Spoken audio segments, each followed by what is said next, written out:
Hello दोस्तों, नमस्कार। आपका अपने यूट्यूब चैनल कॉम्प्लेक्स क्लासेस में आप सभी लोगों का स्वागत है। तो आज के वीडियो में हम लोग जो है यूपी डीएलएड सेकंड सेमेस्टर 2019 का जो है संपूर्ण पेपर को हल करने वाले हैं। यानी सब्जेक्ट की बात करें तो सामाजिक अध्ययन है और पेपर जो है आपका ये 5 नंबर का पेपर है। इसमें हम लोग बहुविकल्पीय प्रश्न, अतलग उत्तरीय प्रश्न और लघु उत्तरीय प्रश्न यानी संपूर्ण पेपर को जो है हल करेंगे। इसका पीडीएफ आप लोग प्राप्त करना चाहें तो आप लोग चैनल को सब्सक्राइब कर सकते हैं, लाइक कर सकते हैं और शेयर कर सकते हैं। और टेलीग्राम को जो है आप लोग डिस्क्रिप्शन बॉक्स में लिंक दिया हुआ है, वहाँ पे ज्वाइन कर सकते हैं। इसके अलावा भी अन्य सब्जेक्ट का प्रीवियस ईयर देखना चाहते हैं या राजन सीरीज देखना चाहते हैं तो आप लोग जो है चैनल पर जाकर वहाँ पे प्लेलिस्ट हमने बनाया है सभी पेपर का राजन सीरीज। और उसके बाद में प्रीवियस ईयर क्वेश्चन जो है हम लोग एक एक करके 2016 से लेकर 2023 तक के प्रश्नों को जो है हम लोग हल कर चुके हैं, ठीक है। और पीडीएफ आप सभी लोगों को टेलीग्राम चैनल पे वहाँ पे सब कुछ भेज दिए हैं। तो आप लोग अगर अभी तक जॉइन नहीं किए हैं तो जो है जॉइन कर सकते हैं आसानी से, वहाँ से आप लोग डाउनलोड कर सकते हैं। तो चलिए हम लोग 2019 का जो है प्रश्न पत्र देखते हैं। यहाँ पे देख सकते हैं ये 2019 का प्रश्न पत्र यहाँ पे दिया हुआ है और उसके बाद में 5वां पेपर है सामाजिक अध्ययन है। पूर्णांक की बात करें तो पूर्णांक आपका 50 नंबर का होता है और 2 घंटे का पेपर होता है, ठीक है। इसमें क्या है कि जो अति लघु उत्तरीय प्रश्न होता है 25 शब्दों में लिखना होता है और लघु उत्तरीय प्रश्न जो है 75 शब्दों में लिखना होता है। तो सबसे पहले हम लोग जो है 15 क्वेश्चन यहाँ पे ऑब्जेक्टिव से आता है और उसके बाद में हम लोग यहाँ पे ऑब्जेक्टिव क्वेश्चन को जो है एक-एक करके देखते हैं। तो यहाँ पे दिया है कि गुप्त संवत का जो है प्रारंभ किया था, यानी किसने किया था? कौन से शासक ने किया था? चंद्रगुप्त प्रथम ने किया था या चंद्रगुप्त मौर्य ने किया था, चंद्रगुप्त विक्रमादित्य ने किया था या समुद्रगुप्त ने किया था? तो गुप्त संवत का जो है गुप्त संवत जो है कब इसने प्रारंभ किया था, ये सन जो है आप लोग कमेंट बॉक्स में जो है बताइए, हम देखते हैं कितना आप लोगों को याद है, ठीक है। इसको हम लोग राजन सीरीज में बिल्कुल विस्तार से कर चुके हैं, जो राजन सीरीज में दिया है वो भी और उसके अलावा भी हम लोग एक्स्ट्रा पॉइंट बिल्कुल जो है कर चुके हैं बिल्कुल विस्तार से। तो गुप्त संवत का प्रारंभ की अगर हम बात करें ये चंद्रगुप्त प्रथम ने किया था। उसके बाद में सेकंड यहाँ पे दिया है कलिंग युद्ध के बाद जो है अशोक ने घोषणा की थी, मेरी घोष की, धर्म घोष की या मेरी घोष तथा धर्म घोष दोनों की या इनमें से कोई नहीं। तो यहाँ पे अगर हम बात करें तो मेरी घोष तथा धर्म घोष की जो है दोनों की जो है घोषणा की थी। अब मेरी घोष और धर्म घोष क्या होता है इनके बारे में हम लोग विस्तार से जो है अध्ययन कर चुके हैं। तीसरा नंबर दिया है कि अधोलिखित में कौन गुप्तकालीन स्वर्ण मुद्रा है। इनमें से जो है कौन सा गुप्तकालीन जो है स्वर्ण मुद्रा है, कौड़ी हो गया, दीनार हो गया या निष्क हो गया या पर्ण हो गया। तो इसमें जो निष्क होता था ये गुप्तकालीन का जो है स्वर्ण मुद्रा के रूप में माना जाता था। उसके बाद में हम देखते हैं तराइन का प्रथम युद्ध हुआ था, यानी तराइन के प्रथम युद्ध यानी तीन जो युद्ध हुए थे तीनों, उसके बारे में हम लोग जो है तराइन का प्रथम युद्ध, तराइन का द्वितीय युद्ध, सभी युद्ध के बारे में हम लोग जो है चर्चा कर चुके हैं राजन सीरीज में। अगर नहीं देखे तो आप लोग जाके देख सकते हैं, यहाँ पे हम लोग थोड़ा फास्ट में करने वाले हैं, ठीक है। क्योंकि ये प्रीवियस ईयर क्वेश्चन है, यहाँ पे एक्स्ट्रा भी पॉइंट मिलेगा कहीं कहीं किसी किसी क्वेश्चन में। तराइन का प्रथम युद्ध के बारे में बात करें तो महमूद गजनवी और पृथ्वीराज चौहान के मध्य, मोहम्मद बिन कासिम और पृथ्वीराज चौहान के मध्य, मोहम्मद गौरी या पृथ्वीराज चौहान के मध्य या इनमें से कोई नहीं। तो इसका जो राइट आंसर होगा यहाँ पे मोहम्मद गौरी और पृथ्वीराज चौहान के मध्य हुआ था। ये इसका जो है आप लोग सन कमेंट में कमेंट में जो है कमेंट करके बताइए कि कितने सन में हुआ था। 5 नंबर में दिया है कि दिलवाड़ा का जो है जैन मंदिर कहाँ पर स्थित है, मध्य प्रदेश में, राजस्थान में, उत्तर प्रदेश में या गुजरात में। तो ये आपका जो दिलवाड़ा का जैन मंदिर है ये आपका जो है ये कहाँ पर स्थित है, ये आपका राजस्थान में स्थित है। उसके बाद में हम 6 नंबर की बात करते हैं। यहाँ पे दिया है कि पल्लवों के प्रसिद्ध रथ मंदिर किस स्थान पर निर्मित है। जो पल्लवों का रथ मंदिर है वो किस स्थान पर निर्मित है, कांची में या बंगी में, महाबलीपुरम में या तंजौर में। तो इसका राइट आंसर होगा महाबलीपुरम में जो है पल्लवों का जो है प्रसिद्ध रथ मंदिर स्थित देखने को मिलेगा। गीत गोविंद के रचयिता कौन है, ये इंपॉर्टेंट क्वेश्चन है, रिपीटेड 2016 में भी आया है, 17 में भी आया है और ये आपका 19 का पेपर है इसमें भी आया है, ठीक है। तो गीत गोविंद के रचयिता कौन है, जयदेव, जायसी, अमीर खुसरो या उपरोक्त में से कोई नहीं। तो इसके जो है गीत गोविंद के रचयिता की अगर हम बात करें तो ये जयदेव ने गीत गोविंद रचना किया है। उसके बाद में 8 नंबर की हम बात करते हैं। यहाँ पे दिया है कि कृष्ण देवराज के दरबार में जो है अष्ट दिग्गज थे, 8 मंत्री थे या 8 तेलुगु कवि थे, 8 महान सेनापति थे या 8 परामर्शदात्री थे। तो 8 तेलुगु कवि को जो है अष्ट दिग्गज कहा जाता था कृष्ण देवराय के दरबार में, ठीक है। 9 नंबर की हम बात करते हैं, यहाँ पे क्या दिया हुआ है कि मानसूनी पवन कहलाती है। नियतवाही पवन, मौसमी पवन, स्थलीय पवन, सागरीय पवन। तो इन सभी के बारे में हम लोग बात कर चुके हैं। मौसमी पवन क्या होती है, मानसूनी पवन क्या होती है, इन सभी के बारे में, ठीक है। तो जो मौसमी पवन होती है उसी को मानसूनी पवन के नाम से जाना जाता है। उसके बाद में 10 नंबर की बात करते हैं, तो वायुमंडल में सबसे अधिक गैस की मात्रा कौन-सी होती है? सबसे अधिक गैस की मात्रा ऑक्सीजन, नाइट्रोजन, कार्बन या हाइड्रोजन। तो वायुमंडल में सबसे अधिक गैस की मात्रा जो है यहाँ पे नाइट्रोजन की होती है। ये कितना 78% होता है और 21% आपका ये ऑक्सीजन होता है, वायुमंडल में पाया जाता है। उसके बाद में हम 11 नंबर की बात करते हैं। 11 नंबर में क्या दिया हुआ है कि साढ़े 66 डिग्री से साढ़े 66 डिग्री से ध्रुवों के मध्य पाया जाने वाला जो है ताप कटिबंध कहलाता है। शीतोष्ण, शीत उष्ण या उस उपरोक्त में से कोई नहीं। तो इसका जो राइट आंसर होगा ये शीतोष्ण कटिबंध इसे कहते हैं, ठीक है। उसके बाद में 12 नंबर में है कि भारतीय संविधान में सूचियाँ हैं, जो सूचियाँ हैं संघ सूची, राज्य सूची, समवर्ती सूची। तो 3 प्रकार की भारतीय संविधान में सूचियाँ पाई जाती है। एक होता है केंद्र सूची, एक होता है राज्य सूची और एक होता है समवर्ती सूची। समवर्ती सूची, ठीक है? सभी के बारे में बात कर चुके हैं। केंद्र में क्या होता है? इसमें केंद्र जो है केंद्र कानून बनाता है, राज्य में जो है स्टेट कानून बनाता है और उसके बाद में समवर्ती सूची में इन दोनों का मिला-जुला रूप होता है, यानी केंद्र भी कानून बना सकता है और स्टेट भी कानून बना सकता है। इस प्रकार में भारतीय संविधान में सूचियों की संख्या बात करें तो 3 जो है 3 सूचियाँ होती हैं। कौन-कौन से? केंद्र सूची, राज्य सूची और समवर्ती सूची। 13 नंबर की हम बात करते हैं, संविधान सभा के प्रारूप समिति के जो है अध्यक्ष कौन थे? सरदार पटेल, डॉक्टर राजेंद्र प्रसाद या डॉक्टर भीमराव अंबेडकर या पंडित जवाहरलाल नेहरू। तो इसके जो अगर हम बात करें तो डॉक्टर भीमराव अंबेडकर जो है संविधान सभा के प्रारूप समिति के जो है अध्यक्ष थे। अब अस्थाई अध्यक्ष कौन थे? अस्थाई अध्यक्ष और अस्थाई अध्यक्ष संविधान सभा के। तो अस्थाई की बात करें तो सच्चिदानंद सिन्हा थे और उसके बाद में अस्थाई की बात करें तो डॉक्टर राजेंद्र प्रसाद थे और ये जो है ये आपके बिहार से संबंध रखते हैं, ठीक है। ये राष्ट्रपति भी थे, राष्ट्रपति।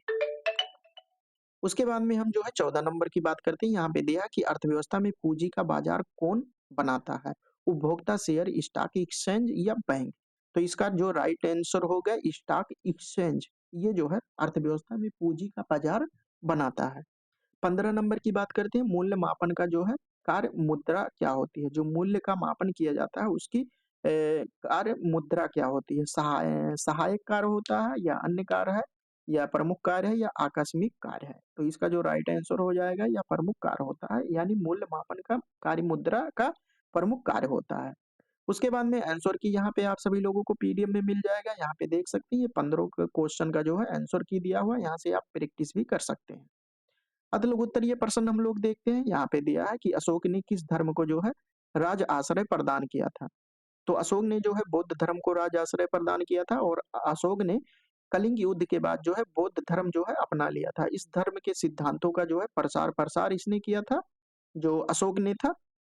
और उसने बौद्ध धर्म की जो है शिक्षाओं को फैलाने के लिए देश विदेश में मिशन भेजे थे और बौद्ध मठों और स्तूपों का भी निर्माण इसने कराया था। 18 की बात करें, अजंता जो है वर्तमान भारत के किस राज्य में स्थित है? जो अजंता है, तो ये जो अजंता की गुफाएं हैं, भारत के महाराष्ट्र राज्य में स्थित है और ये गुफाएं जो है अपनी यूनिक बौद्ध चित्रकला और मूर्तिकला के लिए जो है प्रसिद्ध माने जाते हैं। अगर हम बात करें तो ये जो है बघोरी नदी के किनारे पहाड़ों में जो है बनी हुई है और इन्हें यूनेस्को द्वारा विश्व धरोहर यानी यूनेस्को यूएनईएससीओ यूनेस्को में जो है इनको स्थान मिला हुआ है। 19 नंबर में दिया है कि दिल्ली सल्तनत के किन्हीं 2 राजवंशों के नाम लिखिए। तो एक हो गया गुलाम वंश, एक हो गया खिलजी वंश, ठीक है। ये दोनों वंश जो है दिल्ली सल्तनत के आरंभिक शासन के राजवंशों में से शामिल हैं और जिन्होंने भारत के इस्लामी शासन की जो है इन्होंने नींव रखी थी। उसके बाद में 20 नंबर में है कि हर्षकालीन 2 शिक्षा केंद्रों के नाम लिखिए। तो एक हो जाएगा नालंदा विश्वविद्यालय, वल्लभी विश्वविद्यालय। अब आप लोग कमेंट बॉक्स में बताइए कि यहाँ के इसकी स्थिति क्या है? ये कहाँ पर किस राज्य में स्थित है? ये दोनों शिक्षा के केंद्र बौद्ध और हिंदू शिक्षा के जो है प्रमुख स्थल माने जाते थे, जहाँ विभिन्न प्रकार के विषयों का जो है अध्ययन कराया जाता था। 21 नंबर में दिया है कि किस अक्षांश रेखा को जो है भूमध्य रेखा कहा जाता है? तो जो यहाँ पे देख सकते हैं ये भूमध्य रेखा इसी को कहते हैं और इसी को जो है विषुवत रेखा के नाम से जाना जाता है। इसके ऊपर जो है कर्क रेखा रहती है और इसके नीचे जो है मकर रेखा रहती है। तो रेखा से संबंधित ये सभी काल्पनिक रेखाएं होती है। ये नॉर्थ साउथ आपका हो गया, ये जो है ये आपका नॉर्थ, और उसके बाद में ये क्या होगा साउथ। और यहाँ अगर बात करें भूमध्य रेखा तो ये 0 डिग्री पर होता है, ठीक है। यहाँ पे भूमध्य रेखा वह अक्षांश रेखा होती है जो पृथ्वी को उत्तरी और दक्षिणी गोलार्धों में विभाजित करती है। ये जो है भूमध्य रेखा इस प्रकार से हो गया, ये नॉर्थ पोल हो गया, ये साउथ पोल हो गया। तो ये जो है विभाजित करती है, दक्षिणी गोलार्ध में विभाजित करती है।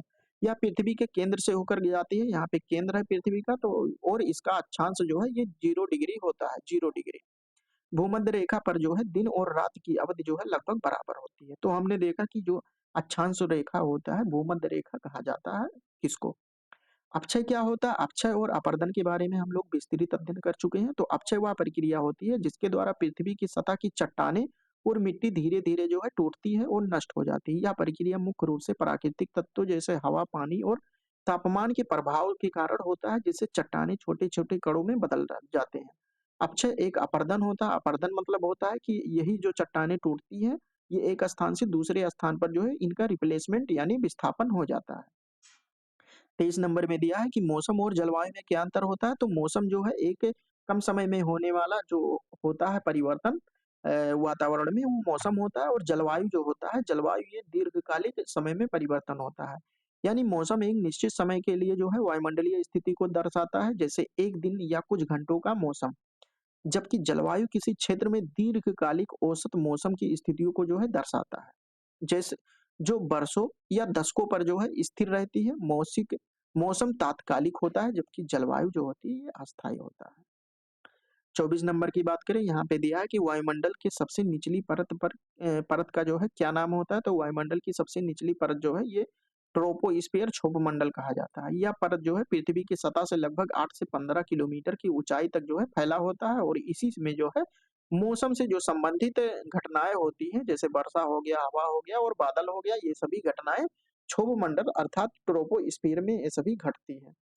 उसके बाद में 25 नंबर में दिया है कि विश्व के सबसे गहरे महासागरीय गर्त का जो है क्या नाम है। तो मारियाना ट्रंच इसे कहते हैं, ट्रेंच, ठीक है। और पश्चिमी प्रशांत महासागर में यह स्थित है, और इसकी गहराई की बात करें तो ये 11,003 यानी 11,034 किलोमीटर यानी 36,201 फीट है, ठीक है। मरियाना गर्त पृथ्वी की सतह पर जो है सबसे गहरा स्थान माना जाता है। 26 नंबर में दिया है कि मूल अधिकारों को जो है किन परिस्थितियों में स्थगित किया जा सकता है। तो मूल अधिकार जो होता है ये आपातकाल की स्थिति में स्थगित किया जाता है, और भारतीय संविधान के अनुच्छेद 352 के तहत जब देश में आंतरिक और बाह्य संकट जो है उत्पन्न हो जाता है, तो राष्ट्रपति द्वारा जो है आपातकाल घोषित किया जाता है, और इस दौरान जो मूल अधिकार होते हैं उसको जो है स्थगित किया जाता है नागरिकों से। 27 नंबर में दिया है कि संवैधानिक उपचारों के अधिकार के अंतर्गत न्यायालय जो है कितने प्रकार के लेख जो रिट जारी किया जाता है, इसी लेख को रिट कहा जाता है, ठीक है। तो ये 5 प्रकार के, एक हो गया बंदी प्रत्यक्षीकरण हेबियस कॉर्पस इसे कहते हैं, और प्रतिरोध हो गया प्रोहिबिशन इसे, और उसके बाद में परमादेश, अधिकार परीक्षा और क्यूटो वारंट। ये 5 प्रकार के जो है जो सुप्रीम कोर्ट होता है न्यायालय द्वारा 5 प्रकार के रिट जारी किए जाते हैं। तो इसको आप लोग जो है याद रख लीजिएगा, ये इंपॉर्टेंट है, ठीक है। अब खास बात वैसे है, अगर प्रीवियस ईयर क्वेश्चन में आया है तो आगे भी जो है आपके डीएलएड में क्या सिस्टम है कि प्रीवियस ईयर क्वेश्चन से जो है उठाकर दे देते हैं। उसके बाद में 28 नंबर की हम बात करें, यहाँ पे दिया है मुद्रा स्फीति के जो है किन्हीं 2 प्रकारों के नाम लिखिए। तो एक होता है मांग मांग खींच मुद्रास्फीति, और लागत धकेल मुद्रास्फीति, यानी demand pull inflation, cost pull inflation. ये दोनों प्रकार की जो तहत कीमतें बढ़ती है, जिससे वस्तु और सेवाओं की लागत में जो है वृद्धि हो जाती है। 29 नंबर में दिया है कि उपभोक्ता संरक्षण अधिनियम कब पारित किया गया था। ये जो है आपके अतलग उत्तरीय प्रश्न में 2016 में आया हुआ है। तो 1986 में जो है इसको पारित किया गया है। अगर आपके एग्जाम में पूछ ले कि पर्यावरण संरक्षण अधिनियम कब पारित हुआ था, तो उसी के दिन जो है उपभोक्ता संरक्षण अधिनियम भी जो है पारित हुआ था। इसका उद्देश्य क्या था कि उपभोक्ताओं के जो अधिकार है उनको जो है सुरक्षा देना, और उन्हें किसी भी प्रकार की अनुचित व्यापारिक प्रथाओं से जो है बचाना होता है। इस अधिनियम उपभोक्ताओं में विवादों के निपटारे के लिए जो है विधिक सहायता जो है प्रदान करना होता है। 30 नंबर की हम बात करें तो यहाँ पे दिया है विकसित अर्थव्यवस्था का क्या तात्पर्य होता है। तो विकसित अर्थव्यवस्था का मतलब ये सभी जो है हम लोग बात कर चुके हैं, विकसित अर्थव्यवस्था और विकासशील अर्थव्यवस्था, ठीक है। और अविकसित अर्थव्यवस्था के बारे में बात कर चुके हैं। विकसित अर्थव्यवस्था का मतलब होता है जहाँ पे यहाँ उन्नत उन्नत अवसंरचना, औद्योगिकरण, उच्च प्रति व्यक्ति आय और उच्च जीवन स्तर और उसके साथ में जो वहाँ की शिक्षा व्यवस्था है, सब कुछ जो है ठीक प्रकार से यानी उच्च स्तर होता है, उसी को कहते हैं विकसित अर्थव्यवस्था। जैसे आपका अमेरिका का हो गया, उसके बाद में यहाँ जर्मनी की अर्थव्यवस्था हो गया और ब्रिटेन की अर्थव्यवस्था हो गया, तो इन सभी को जो है विकसित अर्थव्यवस्था की श्रेणी में रखा जाता है। और विकासशील अर्थव्यवस्था की बात करें तो जैसे भारत आपका हो गया, भारत और उसके बाद में चीन हो गया, तो ये सभी जो है ये विकासशील अर्थव्यवस्था के अंतर्गत आते हैं। विकासशील अर्थव्यवस्था उसे कहते हैं जो विकसित अर्थव्यवस्था की ओर अग्रसर होते हैं। 31 नंबर की हम बात करते हैं।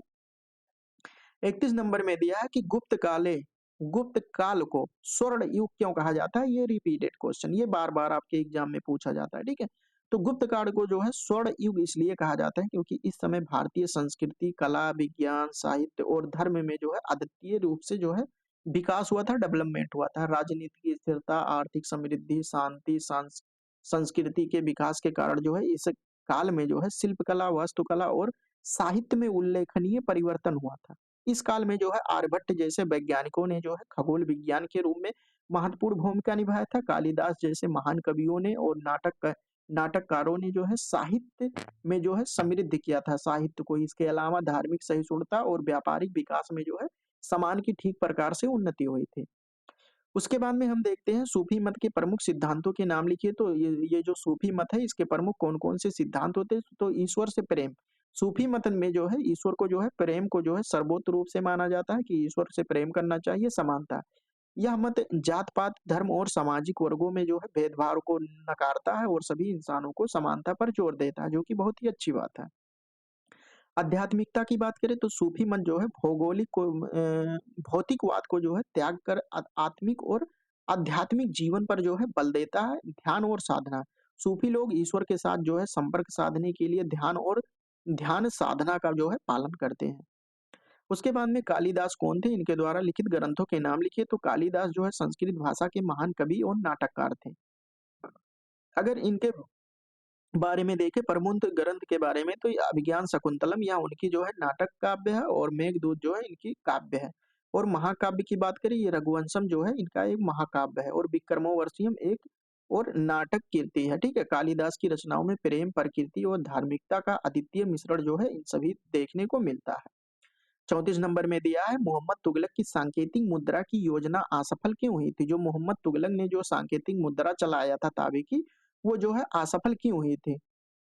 तो मोहम्मद तुगलक ने जो है ताबे की मुद्रा को सांकेतिक मुद्रा के रूप में जारी किया था ताकि चांदी के सिक्के की जो है कमी को पूरा किया जा सके। लेकिन इस योजना की असफलता का मुख्य कारण क्या था कि जनता ने जो है ताबे के सिक्के की नकल करना शुरू कर दिया था क्योंकि आसानी से जो है तांबा उपलब्ध हो जाता था।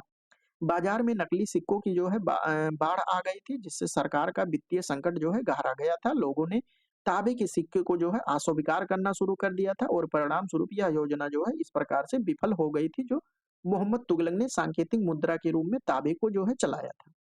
अब यहाँ पे हम देखते हैं 35 नंबर में दिया है कि जलप्रपात क्या होता है? स्पष्ट कीजिए। तो जलप्रपात वह जो वाटरफॉल होता है वह स्थलाकृत संरचना होती है जिसमें कोई नदी या जलधारा अचानक ऊपर से जो है जलप्रपात इस प्रकार से ये मान लो आपका ये पर्वत हो गया, इससे जो है जो निकलता है यानी नीचे गिरता है, अचानक ऊंचाई से जो है नीचे गिरता है और यह आमतौर पर कठोर नरम चट्टानों के बीच जो है कटाव के कारण बनती है, ठीक है? जहाँ कठोर चट्टानें ऊपर जलधारा बहती है वह नरम चट्टान के हिस्से को जो है काट कर गिरने लगती है। इस प्रक्रिया में जलप्रपात का जो है निर्माण होता है। जलप्रपात दर्शनीय होता है यानी देखने लायक होता है और इसमें पर्यटक के लिए जो है ये महत्वपूर्ण केंद्र के रूप में जाना जाता है जैसे नायग्रा फॉल्स और जोग फॉल्स, ठीक है? जोग गलसप्पा जो कहते हैं। उसके बाद में 36 नंबर में दिया है कि भूमिगत जल का क्या महत्व होता है? तो भूमिगत जल जो है पृथ्वी के नीचे स्थित जल का भंडार होता है और इसका प्रमुख स्रोत क्या होता है? बारिश होता है और जल निकासी है। इसका महत्व अत्यधिक इसलिए होता है क्योंकि यह पीने के पानी के जो है मुख्य स्रोत के रूप में माना जाता है। विशेष रूप से उन क्षेत्रों में जहाँ सतही जल जो है उपलब्ध नहीं होता है, खेती की सिंचाई के लिए, औद्योगिक के लिए उपयोग और घरेलू उपयोग के लिए जो है भूमिगत जल का जो है महत्वपूर्ण प्रयोग किया जाता है। इसके अलावा यह जो है जल प्राकृतिक आपदाओं जैसे सूखे के समय में जो है इसका महत्वपूर्ण स्रोत के रूप में इसका प्रयोग किया जाता है और भूमिगत जल के उचित प्रबंधन से जो है पानी की स्थिरता को जो है बनाए रखने यानी जो वाटर कंजर्वेशन अलग-अलग प्रकार की योजनाएँ चलाई जाती हैं, उसमें महत्वपूर्ण भूमिका निभाता है। लोकतंत्रात्मक गणराज्य से आप क्या समझते हैं? तो लोकतंत्रात्मक गणराज्य एक शासन प्रणाली होती है जिसमें जनता की जो है सर्वोच्च शक्ति प्राप्त होती है। यानी जो जनता होता है ये निर्वाचन प्रतिनिधि के माध्यम से जो है शासन किया जाता है, जो माध्यम से शासन किया जाता है और इसमें सभी नागरिकों को जो है स्वतंत्र और निष्पक्ष चुनाव में माध्यम से जो है सरकार को चुनने का अधिकार होता है और गणराज्य में जो सत्ता होती है किसी एक व्यक्ति या वंश के हाथ में नहीं होती है। बल्कि इसके द्वारा व्यक्ति को जो है निर्वाचित व्यक्तियों के समूह द्वारा जो है संचालित होती है। भारत में एक लोकतंत्रात्मक गणराज्य है, जहाँ भारत जो राष्ट्रपति होता है वो वंशानुगत ना होकर उनको निर्वाचित किया जाता है, ठीक है? चुनाव किया जाता है। जैसे राष्ट्रपति देश का जो है प्रमुख होता है और सरकार को संविधान के अधीन रहकर काम करना पड़ता है। जो संविधान भारत का संविधान होगा उसी के अनुरूप जो है कार्य करना पड़ता है। आप देखते हैं श्रेष्ठ बैंकिंग प्रणाली की 2 गुणों को बताइए। तो सुरक्षा होनी चाहिए और विश्वसनीयता होनी चाहिए। जो जनता का जो है पैसा जना जमा होता है वहाँ पे सुरक्षित होनी चाहिए पैसा और विश्वसनीय होना चाहिए। उसके बाद में सुलभता आसानी से उपलब्ध होना चाहिए और सुविधा होना चाहिए। एक श्रेष्ठ बैंकिंग प्रणाली ग्राहकों को ऑनलाइन बैंकिंग, एटीएम और अन्य सेवाओं के माध्यम से सुविधा और सुलभता प्रदान करता है जिससे वह आसानी से वित्तीय लेन-देन कर सकते हैं। तो ये सभी हमने देखा कि श्रेष्ठ बैंकिंग प्रणाली के लिए जो गुण होते हैं वो किस प्रकार से होने चाहिए। 39 नंबर की हम बात करते हैं तो उपभोक्ताओं के अधिकार को जो है उपभोक्ताओं के क्या अधिकार होते हैं और इनका क्या कर्तव्य होता है। तो सबसे पहले ये जान लीजिए कि उपभोक्ता संरक्षण अधिनियम कब लागू हुआ था। ये क्वेश्चन हमने 1986 में जो है ये उपभोक्ता संरक्षण अधिनियम लागू हुआ था, जो कि पर्यावरण संरक्षण अधिनियम के नाम से भी जो है ये 1986 को जाना जाता है। अब उपभोक्ता के अधिकार क्या होते हैं इसको हम देखते हैं। तो सुरक्षित उत्पाद प्राप्त करने का अधिकार होता है और जानकारी का अधिकार, जैसे उत्पादन की गुणवत्ता, मात्रा और मूल्य के बारे में जो है ये अधिकार होते हैं वो पता कर सकते हैं। अब उपभोक्ता के कर्तव्य क्या होते हैं, अधिकार हमने देखा। सही उत्पाद चुनने की जो है ज़िम्मेदारी होती है। अगर वो किसी भी उत्पाद में गड़बड़ी है तो उसको जो है एक उपभोक्ता का यह कर्तव्य होता है कि वो ठीक प्रकार से चुनाव कर सकता है, जो ठीक प्रकार से उसका उत्पादन हो। 4 नंबर की बात करते हैं तो उत्पादकों के उपयोग के निर्देशों का जो है पालन करना। उपभोक्ता को ना केवल अपने अधिकारों के प्रति जागरूक रहना चाहिए बल्कि अपने कर्तव्यों को भी जो है सही ढंग से जो है निभाना चाहिए। उसके बाद में यहाँ पे दिया है 40 नंबर में कि भारत में औद्योगिक विकास के लिए जो है सुझाव दीजिए। औद्योगिक विकास जो है भारत में किस प्रकार से हो सकता है, इसके बारे में आपका क्या सुझाव है? सुझाव यहाँ पे लिखना है, ठीक है? तो उद्योगों के लिए जो है उचित बुनियादी ढाँचा, जैसे अच्छी सड़क होनी चाहिए, बिजली की व्यवस्था और संचार के साधनों की जो है उपलब्धता होनी चाहिए। तो औद्योगिक क्रांति इसी प्रकार से जो है आ सकती है। तकनीकी और अनुसंधान के निवेश यानी उद्योगों में जो है नई तकनीकों का उपयोग करना चाहिए और अनुसंधान पर जो है अधिक जोर दिया जाना चाहिए ताकि उत्पादकता और गुणवत्ता में जो है वृद्धि हो सके। श्रम कानूनों का सुधार यानी जो श्रमिक होते हैं, श्रमिक के हितों को जो है ध्यान में रखते हुए श्रम जो कानून में जो है सुधार किया जाना चाहिए ताकि श्रमिक और उद्योग दोनों को जो है लाभ प्राप्त हो सके।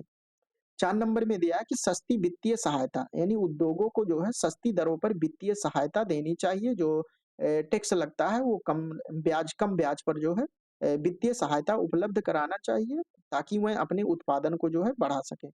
तो इस प्रकार से हम लोगों ने ये 2019 का पेपर, 2017 का पेपर और 2016 का पेपर जो है संपूर्ण पेपर को जो है हल कर चुके हैं। इसके आगे हम लोग जो है 2020 का पेपर कंप्लीट करेंगे और ये 23 तक हम लोग कंप्लीट करने वाले हैं, ठीक है? तो इसका आप लोग अगर पीडीएफ प्राप्त करना चाहें तो आप लोग टेलीग्राम चैनल ज्वाइन कर सकते हैं। वहाँ पे आप सभी लोगों को पीडीएफ प्राप्त हो जाएगा। इसके बाद 2020 और 2022 उसके बाद में 2023 का पेपर हम लोग हल करने वाले हैं, ठीक है? तो इसका पीडीएफ जो है अगर आप लोग प्राप्त करना चाहते हैं तो टेलीग्राम चैनल ज्वाइन कर सकते हैं। वहाँ पे आप सभी लोगों को पीडीएफ प्राप्त हो जाएगा और सोशल मीडिया से जुड़ना चाहें तो आप लोग जुड़ सकते हैं। अन्य पेपर को जो है आप लोग हल करना चाहते हैं यानी प्रीवियस ईयर क्वेश्चन को देखना चाहते हैं या राजन सीरीज को देखना चाहते हैं या 1, 2 और 3 पेपर हमने जो है कंप्लीट कराया है एग्जामरत बैच में, ठीक है? तो वहाँ पे आप लोग जाकर जो है बिल्कुल ए टू जेड जो है बिल्कुल देख सकते हैं फ्री में सब कुछ पीडीएफ के साथ। तो अभी तक जो लोग चैनल को सब्सक्राइब नहीं किए हैं, लाइक नहीं किए हैं, शेयर नहीं किए हैं, तो सब कुछ आप लोग कर दीजिए अगर वीडियो अच्छा लगता है तो। नहीं तो आपको आज़ादी है 1947 से जी आप आज़ाद हैं, कहीं पर भी आप लोग पढ़ सकते हैं। बस टारगेट ये है कि बैक ना लगने पाए, कहीं भी आप लोग पढ़िए। तो चलिए दोस्तों, हम लोग जो है इसके बाद का पेपर हल करेंगे। तब तक के लिए जय हिंद, जय भारत।